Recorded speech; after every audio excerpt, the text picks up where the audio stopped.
ভগবান মানুষকে বানিয়েছিলেন মানুষকে ভালোবাসার জন্য,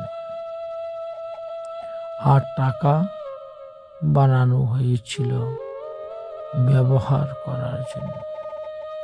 অথচ বিধাতার সব পাল্টিয়ে দিল।